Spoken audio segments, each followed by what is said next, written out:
तो उस काम को मैंने किया। अब आज सुबह मैं अपना मोबाइल को चेक कर रहा था, तो उसमें विधानसभा के पटल में माननीय बड़े भाई मुन्ना सिंह चौहान जी को मैंने स्पीच देते हुए देखा। तो फिर मैं थोड़ा गंभीर हुआ यार, कि मुझे लगा कि बड़े भाई चूँकि बहुत अच्छा वो भाषण देते हैं चौहान साहब, वो बहुत विद्वान व्यक्ति माने जाते हैं। मैं आपके जानकारी के लिए बता दूं, मैं 5 साल उनके साथ एमएलए के रूप में हम लोग इकट्ठे काम किए हैं। तो मैंने सोचा क्या बोल रहे हैं, तो फिर उनके वो वाणी सुनने के बाद मुझे लगा ये सरासर मेरे जो मैं जिस समाज से बिलोंग करता हूँ, बंगाली समाज, उस बंगाली समाज के हितों के ऊपर ये बोल रहे हैं। बल्कि हमारे चिर परिचित पुराने मुद्दे, जब से हम लोगों को भारतवर्ष में आने के बाद हम लोगों को भारतवर्ष के विभिन्न प्रांतों में बसाया गया है, तब से ये आंदोलन चल रहा है। और मैं आपको वो जब उनका वो भाषण सुना तो मुझे बहुत धक्का लगा। इसलिए लगा कि उस हाउस में गदरपुर के विधायक बड़े भाई श्री अरविंद पांडे जी थे, रुद्रपुर के विधायक माननीय श्री शिव अरोड़ा जी थे, और कैबिनेट मिनिस्टर सौरभ बहुगुणा जी जो सितारगंज के विधायक, तीनों उसी सदन में मौजूद थे और किसी ने विरोध नहीं किया। तो इससे मुझे ये लगता है आज उस भाषण को सुनने के बाद और इनके कृत्यों के ऊपर जब मैंने अपने मन में जब मैंने आत्म मंथन किया, तो मुझे लगता है कि एक साजिश के तहत बंगाली समाज के साथ एक साजिश के तहत आज मुन्ना सिंह चौहान जी से ये बुलवाया गया है। ये मुन्ना सिंह जी का बयान मुझे नहीं लगता, ये कहीं ना कहीं भारतीय जनता पार्टी के कोई नीति के तहत ये बोला गया, क्योंकि भारतीय जनता पार्टी के लोग लोकसभा से कुछ दिन पहले वोट लेने के लिए, बंगाली समाज के लोगों के वोट लेने के लिए मिस्टर अरुण हालदार जी, ये जो पश्चिम बंगाल से हैं और उस समय हमारे अनुसूचित जाति जनजाति आयोग भारत सरकार के वो प्रेसिडेंट थे, आज नहीं है, उनको यहाँ लाके कहा गया था, यही हमारे तत्कालीन चेयरमैन साहब, उनके पति हिमांशु सरकार जी, भारतीय जनता पार्टी के लोगों ने ये कहा, आज नहीं तो अभी नहीं तो कभी नहीं शेड्यूल कास्ट जाति का मान्यता जो मिलके रहेगा। लोकसभा का वोट बंगालियों को उल्लू बना के ले लिया गया। ये सब ये एक से जेड अब लगता है सबने उल्लू बनाया। जब बंगाली समाज को देने की बात आती है सबकी फटती है। भारतीय जनता पार्टी के लोग बंगाली समाज को कुछ दे के राजी नहीं है। ये इनके भाषण उसी बात का प्रमाण है।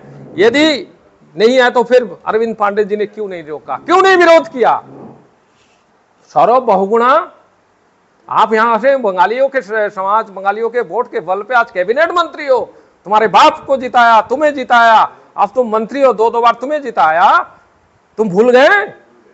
सब एहसान फरमोश हो।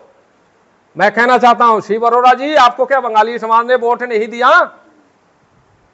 जबकि मुझे लगता है कि प्रेमानंद महाजन अनुसूचित जाति के वजीफा की मांग कर रहा है, और वो मांग खाली बंगाली समाज के लिए नहीं था, वहां अनुसूचित जाति के जो रेगुलर जातियां हैं, बंगाली समाज को तो अनुसूचित जाति है कहां? बंगाली समाज के बच्चों को तो अनुसूचित जाति के बच्चों के समान एक वजीफा मिलता है पढ़ाई के लिए ओनली। बंगाली समाज अनुसूचित जाति में यहाँ कहाँ माना, अभी कहाँ मान्यता मिली? मैं वो लड़ाई सर्व समाज के लिए लड़ रहा था, जो अनुसूचित जाति, पिछड़ी जाति, जनजाति में आते हैं, और उसी का ही रिएक्शन मुझे लगता है कहीं ना कहीं मिर्ची लग गई कि बंगाली समाज के लोग मांग रहे हैं। और मैं आपको बता दूं, ये भारतीय जनता पार्टी की आज की आदत नहीं है। इससे पहले मैं पहले भी कहता था, आज भी कह रहा हूं, बंगाली समाज के विरोध में है आपके भारतीय जनता पार्टी के बड़े बड़े नेता। क्यों? मैं उदाहरण दे दूं, सबसे पहले मुरली मनोहर जोशी जी ने इलाहाबाद में भाषण दिया था, हमारे बच्चों के उसमें वो तब से वो सर्टिफिकेट में लाल दाग लगने लगा था, याद है आप लोग तो पुराने पत्रकार हो, चलो नए लड़कों को मैं नहीं कहता। कितना बड़ा आंदोलन हुआ, 20 सितंबर उसी का ही दिन था। उसके बाद सबसे पहले तो हम लोग को घुसपैठी कहते थे। यहाँ निशंक जी डॉक्टर रमेश पोखरियाल निशंक जी भी कह चुके हैं कि 2 लाख बांग्लादेशी शरणा यहाँ घुसपैठी है हमारे उत्तराखंड में। आज मुन्ना सिंह चौहान ने कह दिया।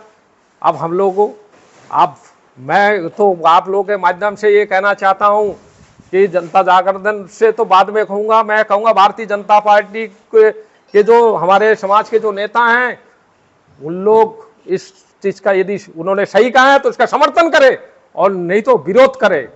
इस बार विरोध जो है मेरे हिसाब से विरोध की लीडरशिप जो भारतीय जनता पार्टी में हमारे समाज के जो नेता लोग हैं, जिन लोगों ने समाज के को बरगला कर उनको वोट दिलाया है, उन लोग आगे आए और उन लोग करें। और बाकी इसके बाद मैंने बहुत कह दिया है और कहना भी चाहिए, हमारे समाज के लोगों को बोलना चाहिए। वोट आप दोगे, आपका सड़क बनेगा नहीं, बिजली पानी नहीं मिलेगा, आपके बच्चों को छात्रवृत्ति काट दिया जाएगा। समाज से तो बाद में बंगाली समाज से तो मैं बात करूंगा, बंगाली समाज से बात करूं। बंगाली समाज के जो युवा है आज जागरूक है, मुझे कुछ कहना नहीं पड़ेगा और ना मैं भड़काना मैं बिल्कुल नहीं चाहता। उनको अपने अपने कायदे से है कि जो समाज के जागरूक लोग हैं, तो मेरा उनसे विनती है कि वो अपने अपने क्षेत्र के जो विधायक हैं उनको जाके घेराव करे, उनसे जाके कहे कि साहब ये मुन्ना सिंह चौहान ने क्या कह दिया हमारे बारे में, क्या हम लोग अनुसूचित जाति के नहीं हैं? जबकि मैं आपको बताना चाहता हूं कानून क्या है मैं नहीं जानता। हम लोग नए अनुसूचित जाति के लोग नहीं हैं, हम लोग नए अनुसूचित जाति के लोग नहीं हैं। हम लोग जब आजादी देश आजाद नहीं था तब से हम लोग दलित समाज के लोग हैं, अनुसूचित जाति के लोग हैं। हम देश विभाजन हुआ उसमें हमारी कोई गलती नहीं है। हम लोग जहाँ रहते थे, हमारे बाप माँ जहाँ रहते थे वो हिस्सा पाकिस्तान कहलाया, वहाँ अत्याचार बड़ा हमारे लोगों के ऊपर, तो हमारे लोग भारत में